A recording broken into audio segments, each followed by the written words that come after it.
오늘 우리에게 주시는 하나님의 말씀은 신약 성경 마태복음 10장 1절에서 8절입니다.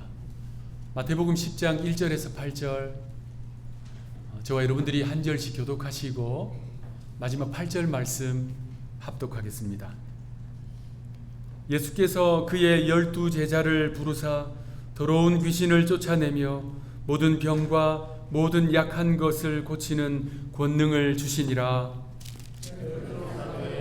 이러하니 베드로라 하는 시몬을 비롯하여 그의 형제 안드레와 세베대의 아들 야고보와 그의 형제 요한, 빌립과 바돌로메 도마와 세리마테 알페오의 아들 야고보와 다데오, 가나나인 시몬 및 가룟 유다 곧 예수를 판 자. 예수께서 이 12를 내보내시며 명하여 이르시되 이방인의 길로도 가지 말고 사마리아인의 고을에도 들어가지 말고 오히려 이웃의 집에 잃어버린 양에게로 가라.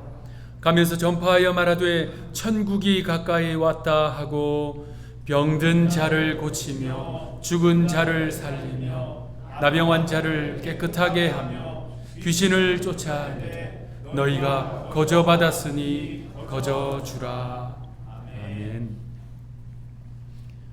독일의 문학사를 대표하는 계몽주의 시대 극작가 고톨트 에프라임 레싱이라는 인물이 있습니다. 그분의 대표작이 현자 나탄이라는 글인데요. 그러니까 지혜자 나탄. 그 글에는 아주 유명한 반지 우화가 나옵니다. 그 반지 이야기가 어떤 내용이냐면요, 어떤 한 사람이 존경하는 분으로부터 반지를 하나 선물로 받습니다. 그런데 이 반지는 너무나도 고귀한 반지인 거예요. 값을 매길 수 없을 정도로 고귀한 반지입니다. 왜냐하면 이 반지는 신통력이 있거든요. 누구든지 반지를 딱 끼고 있으면 하나님과 사람으로부터 사랑을 받게 되는 거예요. 그래서 이 반지를 받은 사람은 한시도 반지를 빼지 않고 너무나도 귀하게 여겼습니다. 그리고 이 반지가 대대로 자기 가문에 있으면 좋겠다라고 하는 바람이 생겼어요. 그래서 자기 아들에게 엄중하게 유언을 남깁니다. 이게 가문 안에 있으려면 아들에게 전달되어야 하잖아요. 그래서 아들들 중에 가장 사랑하는 아들에게 이 반지를 유산으로 물려주라고 엄중하게 유언을 남겨요. 그래서 그가 죽자 사랑하는 아들에게 반지가 전달되었고요. 그리고 그 반지는 또 아들에게 전달이 되었습니다. 이 반지를 가지고 있으면 출생 순서와 관계없이 가정의 대소사를 결정하는 대를 잇는 가장의 역할을 하게 되었어요. 그래서 이 반지가 전달되다가 드디어 세 아들을 둔 아버지에게 반지가 전달되었습니다. 그 아버지는 그 반지를 받고 너무나도 감사하고 기뻤어요. 반지를 소중하게 여기면서 늘 착용하고 다녔습니다. 그 반지의 신통력대로 그 아버지는 하나님과 사람들로부터 사랑받고 존경받는 삶을 살았어요. 그러다가 나이가 들어가면서 큰 고민에 빠졌습니다. 이 아버지의 고민은 이 세 아들 중에 누구에게 이 반지를 줄 것인가. 왜냐하면 세 아들이 다 훌륭했거든요. 세 아들이 다 아버지에게 순종하고 성실하고 신실한 삶을 사는 거예요. 누구 하나 손꼽을 수가 없는 거예요. 다 훌륭한 겁니다. 아버지가 이 아들에게 반지를 주면 나머지 두 아들이 실망할 걸 생각하면 마음이 너무 아픈 거예요. 아버지가 연로해지자 더 고민은 깊어졌습니다. 그러다가 묘안이 떠올랐어요. 그 나라 최고의 보석 세공사를 조용히 집으로 불렀습니다. 그리고 자신의 반지를 딱 보여주면서 부탁을 합니다. 이 반지와 똑같은 반지를 2개를 더 만들어 달라고. 그런데 이 사람이요, 실력이 대단했어요. 그렇게 며칠간 심혈을 기울여서 반지 2개를 딱 가지고 와서 자신의 반지를 뽑아서 보았는데 아버지도 보석 세공사도 뭐가 진짜 반지인지 구분할 수가 없는 거예요. 아버지는 흡족해졌습니다. 그래서 아들을 한 명씩 불렀어요. 그리고 반지를 주면서 진심 어린 축복을 해줬습니다. 아들이 이 반지의 의미를 아니까 반지를 받자마자 감동하면서 감격의 눈물을 흘리는 거예요. 세 아들에게 모두 반지를 나눠줬어요. 그리고 아버지는 돌아가십니다. 세 아들이 정성을 다해서 아버지의 장례를 치렀습니다. 그리고 무슨 일이 일어났을까요? 세 아들이 자세히 보니까 서로 손에 반지가 다 있는 거예요. 그래서 어떻게 된 일일까 서로 궁금해하면서 자기 반지가 진짜 반지다라고 주장을 했습니다. 그러다가 아버지의 뒤를 이어서 누가 이 가문을 이끌 것인가를 놓고 옥신각신할 수밖에요. 결국 법정에 섰습니다. 판사가 전문가를 불렀어요. 그리고 반지 3개를 딱 놓고 정밀하게 분석을 했는데 전문가도 구분해내지 못했습니다. 그러자 판사가 이렇게 판결을 내립니다. 어떤 반지가 진짜 반지인지 구분할 능력이 나에게는 없다. 그런데 진짜 반지를 가진 사람은 하나님과 사람으로부터 사랑받는다는 내용을 나도 알고 있다. 그렇다면 진짜 반지를 끼고 있는 사람은 그의 삶을 보면 알 수 있겠구나. 너희가 끼고 있는 반지가 진짜 반지인지 삶을 통해서 증명해 보여라. 판사가 참 지혜롭지요. 이 아버지는 사랑하는 아들들에게 그 고귀한 반지를 나누어 주었습니다. 그런데 우리 하나님 아버지는요, 우리 모두에게 그 고귀한 반지를 나눠 주셨어요. 바로 믿음이라고 하는 반지입니다. 그 아들들은 자신이 받은 반지를 하나님과 사람으로부터 사랑받는 삶을 통해서 그 반지가 진짜라는 것을 증명할 수 있듯이 우리가 받은 이 고귀한 반지 믿음은 마찬가지로 하나님의 사랑과 사람들의 칭송받는 삶으로 이 반지 믿음이 진짜라는 사실을 증명해 낼 수 있습니다. 바로 그 믿음, 그 진짜 믿음, 그 구원받는 믿음에 대해서 야고보서는 이렇게 단순하면서도 명확하게 우리에게 선포하고 있습니다. 야고보서 2장 14절 말씀. 내 형제들아, 만일 사람이 믿음이 있노라 하고 행함이 없으면 무슨 유익이 있으리요? 그 믿음이 능히 자기를 구원하겠느냐? 여러분, 저는 믿음이 있습니다 라고 말하면서 행함이 전혀 없다면 그 믿음이 자신을 구원하겠느냐? 라고 하는 엄중한 질문을 우리에게 던지고 있습니다. 그러면서 야고보서 2장 17절 18절 우리 한 목소리로 읽겠습니다. 시작. 이와 같이 행함이 없는 믿음은 그 자체가 죽은 것이라. 어떤 사람은 말하기를 너는 믿음이 있고 나는 행함이 있으니 행함이 없는 내 믿음을 내게 보이라. 나는 행함으로 내 믿음을 내게 보이리라. 행함으로 나의 믿음을 여러분들에게 보이겠습니다. 그러면서 야고보서는 이렇게 결론을 맺습니다. 행함이 없는 믿음은 죽은 믿음입니다. 여러분, 우리는 믿음으로 구원받습니다. 이것은 성경의 변함없는 진리예요. 그런데 그 믿음은 행함으로 증명이 돼요. 반지가 진짜 반지인지 여부는 그 아들의 사랑받는 삶으로 증명이 되듯이 우리의 믿음은 하나님과 사람들의 사랑과 칭송받는 삶, 행함, 그 열매, 실천되는 삶으로 증명이 된다는 것이 성경의 진리입니다. 기독교 역사가 보여주듯이 우리의 믿음이요, 그저 우리의 관념에만 머물러 있다면 그 믿음은 곧 화석화되고 맙니다. 믿음이요, 생명력이 없는 딱딱한 돌덩어리가 된다는 거예요. 그래서 성경은 반복해서 우리에게 열매를 말씀하세요. 열매, 성령의 열매를 말씀하시는 것입니다. 왜냐하면 하나님이 찾으시는 믿음이 바로 그거거든요. 왜냐하면 구원받는 믿음은 그 열매로 증명이 되거든요. 오늘 본문은 예수님께서 12제자를 부르시는 장면입니다. 부르셔서 바로 이 말씀을 하시는 거예요. 지난주에 살펴본 본문과 그대로 이어지는 내용인데요. 주님은 지난주에 다룬 내용, 제자들에게 추수할 일꾼이 되라 라고 말씀하셨어요. 그리고 제자들 이름을 한 사람씩 언급합니다. 심지어 얼마 후에 주님을 배반하고 팔 가룟 유다의 이름까지 등장합니다. 그리고 그들에게 구체적으로 어떤 삶을 살아야 하는가 5절 이후의 내용이 나와요.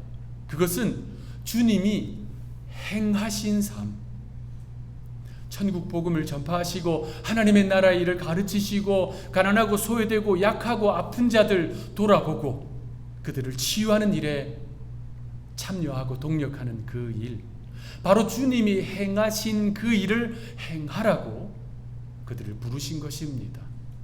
여러분, 제자들은 지금까지 주님의 말씀을 들었어요. 산상수훈의 말씀을 들었습니다. 주님의 가르치심을 배웠다는 거예요. 주님의 설교를 들었다는 것입니다. 그래서 이제는 그것을 행하라는 말씀입니다. 믿는 것을 행하고 아는 것을 실천하고 배운 것을 적용하라. 주님이 말씀하시는 거지요. 그것은 빌립보서 4장 9절 말씀. 너희는 내게 배우고 받고 듣고 본 바를 행하라. 그리하면 평강의 하나님이 너희와 함께 계시리라.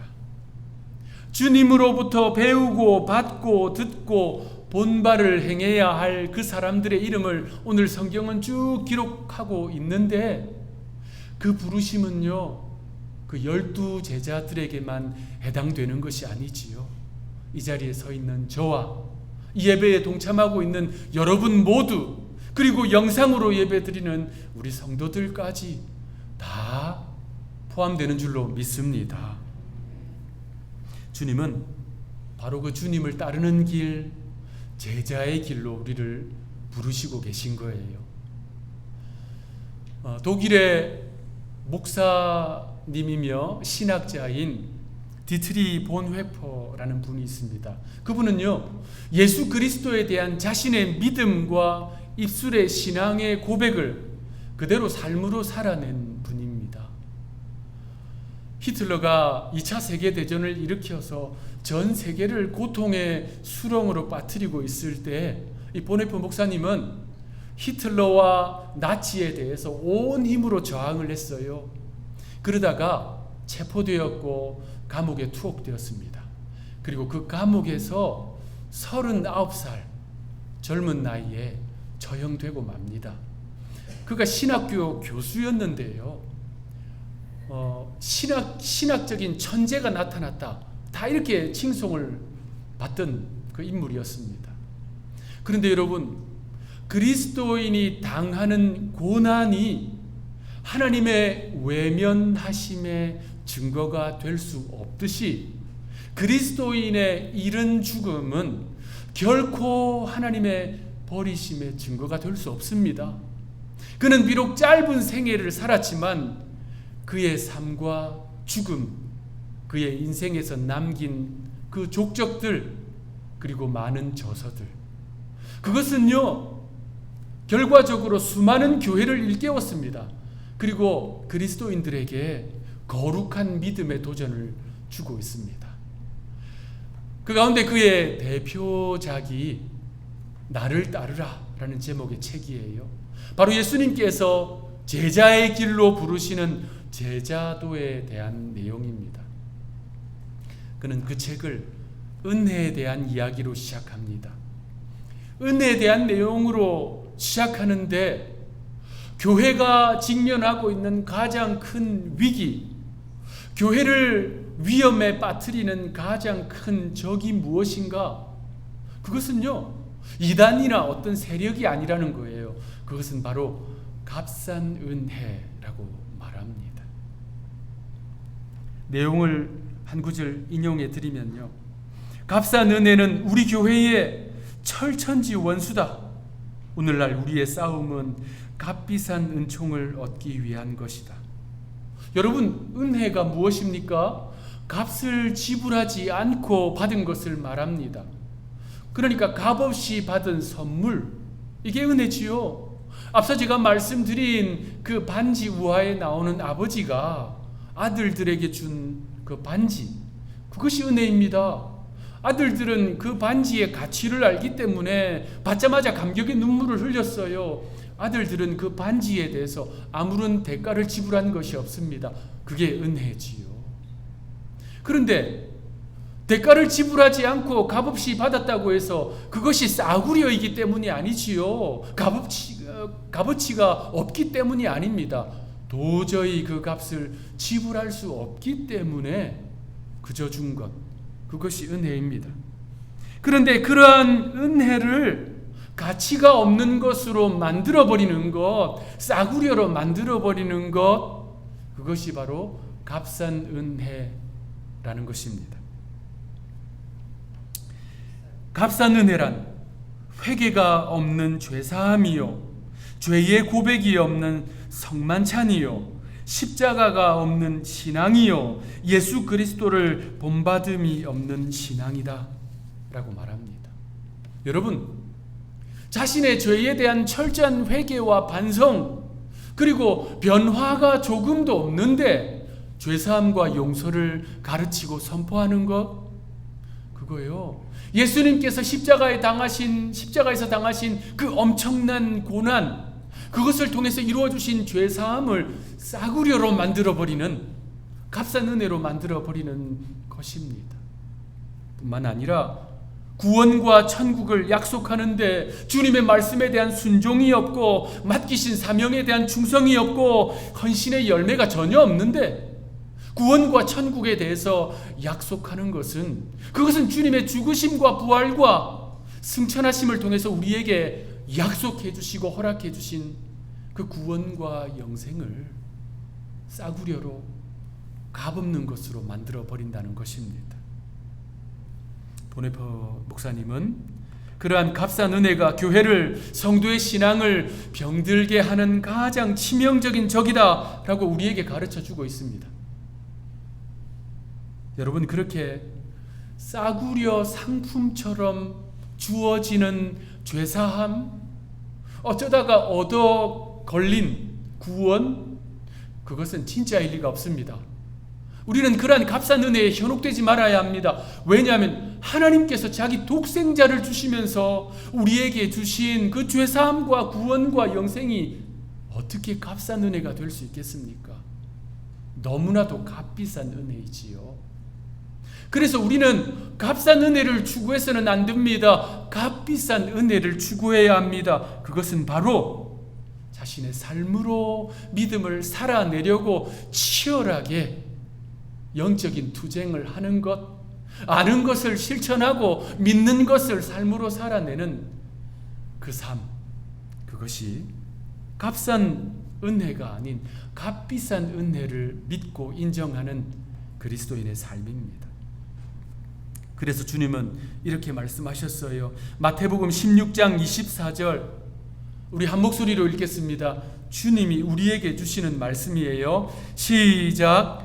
이에 예수께서 제자들에게 이르시되 누구든지 나를 따라오려거든 자기를 부인하고 자기 십자가를 지고 나를 따를 것이니라. 주님은 오늘 본문에서 제자들을 바로 그 제자의 길, 제자도로 부르시는 내용입니다. 그런데 예수님을 따르는 그 제자의 길은 결코 녹록한 길이 아니에요. 결코 가벼운 길이 아닙니다. 그저 유쾌한 길이 아닙니다. 왜냐하면 많은 포기와 헌신이 요구되는 길이기 때문입니다. 주님은 그 모든 것을 십자가라고 하는 한 단어로 함축하셨습니다. 그러므로 주님은 이렇게 말씀하시는 거예요. 나를 따르려거든 자기 십자가를 지고 나를 따를 것이니라.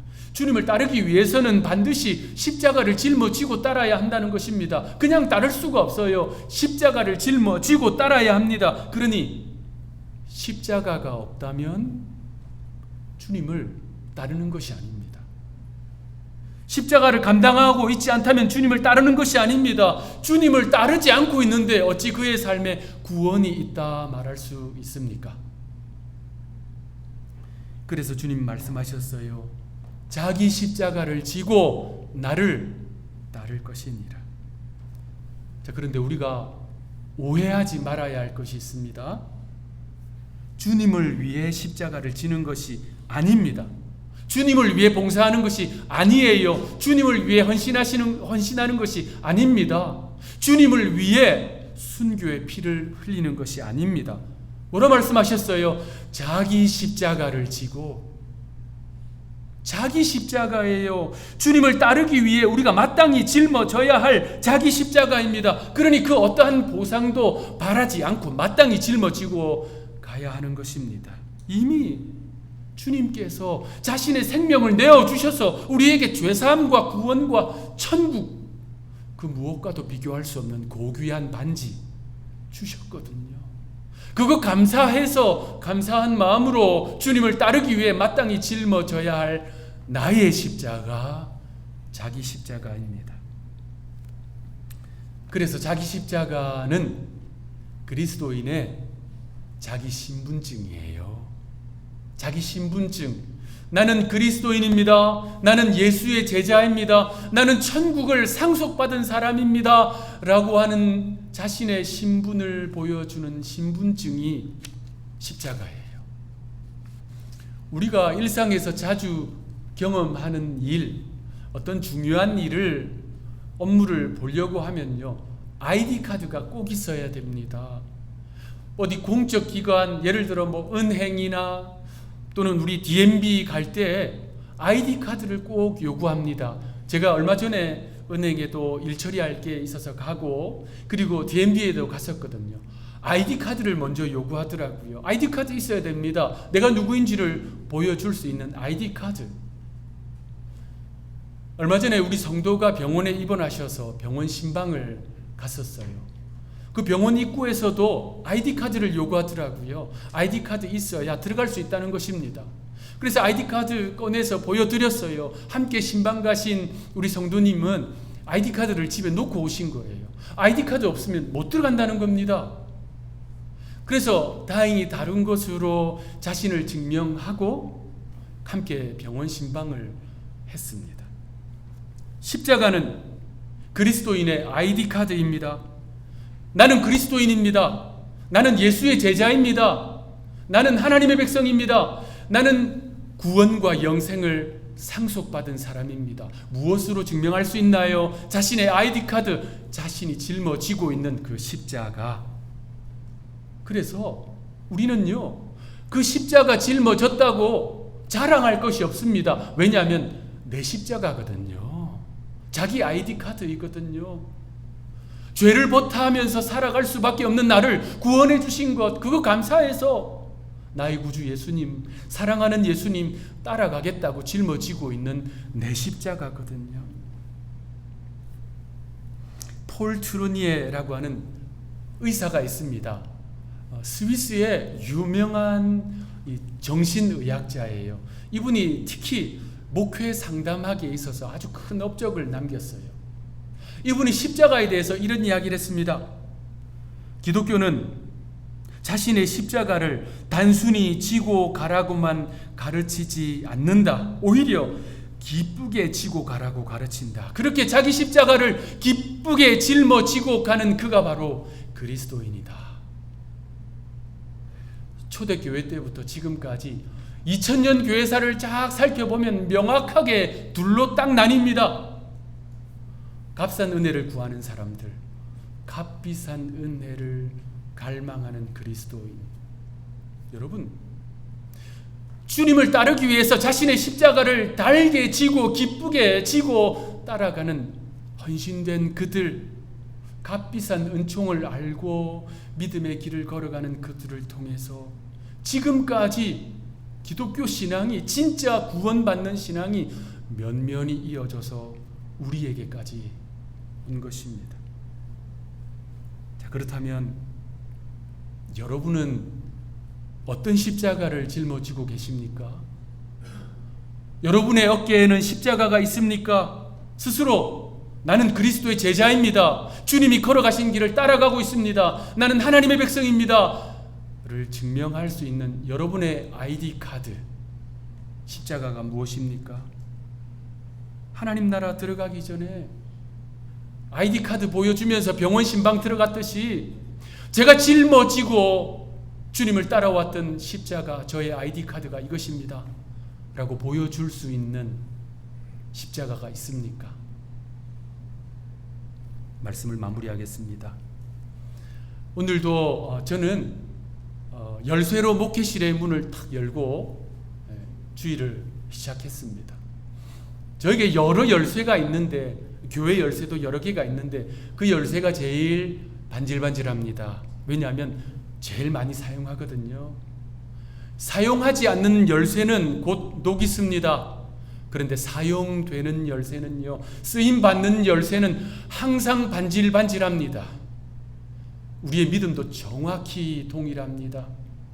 자신의 십자가를 짊어지고 신실하게 헌신되게 감당하는 그 영혼은 빛이 납니다. 반질반질 빛이 나요. 세월이 흘러도, 다른 사람들의 심령은 녹이 슬어도 그 영혼은 주님이 척 알아볼 수 있을 정도로 반질반질 빛이 납니다. 어떤 분이 그러더라고요.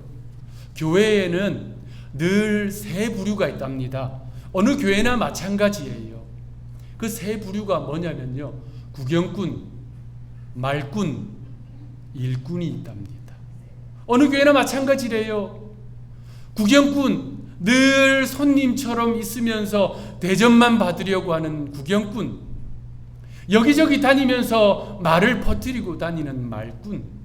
우리 교회는 없으리라고 확신합니다만 예. 교회 안에 이런 사람들이 많으면 불보듯 뻔하지요. 웬강댕강 잡음이 많을 수밖에요. 그 교회는 절대로 성장할 수 없습니다. 그런데 일꾼, 우직하게 자기 십자가 짊어지고 자기 아이디 붙들고 예수님 걸어가신 그 길 뚜벅뚜벅 걸어가는, 사용되는 열쇠처럼 빛나는 영혼을 가진 그 사람, 하나님은요 그 성도 사랑하십니다. 교회는 그 성도 알아봐요. 그 성도 사랑하고 존경합니다. 그리고 그의 믿음은 그 반지가 진실된 반지라는 것을 그대로 증명합니다. 교회는 그런 일꾼이 필요해요. 구경꾼, 말꾼 말고요, 일꾼이 필요합니다. 하나님은 그런 일꾼을 찾으십니다. 누가 주님을 위해서 우리 교회에 구경꾼, 말꾼 말고 일꾼이 좀 되어주시겠습니까? 누가 좀 십자가 짊어지고 홀로 걸어가신 그 길을 좀 따라가 주시겠습니까? 그래서 주님은 제자들의 이름을 한 사람 한 사람 부르신 것이고요. 오늘 이 예배 자리에서 여러분의 영혼을 놓고 하시면서 여러분의 이름 한 사람 한 사람 부르십니다. 주님이 주신 은혜를 값싼 은혜가 아닌 고귀하고 값비싼 은혜라고 믿고 주님이 걸어가신 그 길, 자기 십자가를 짊어지고 우직하게 따라가기로 작정하는 하나님의 백성들이 되시기를 구주 예수님의 이름으로 축원합니다. 기도하겠습니다. 주님이 우리에게 주신 죄사함, 구원, 천국과 영생, 그 무엇과도 바꿀 수 없는 그 고귀한 선물, 은혜, 하나님 그 은혜를 기억하면서 자기 십자가 짊어지고 주님을 따르는 저희들 되게 하여 주옵소서. 주님 앞에 사용되고 쓰임받아서 우리의 영혼은 날로 빛이 나고 영광스러운 존재가 될 수 있도록 도와주옵소서.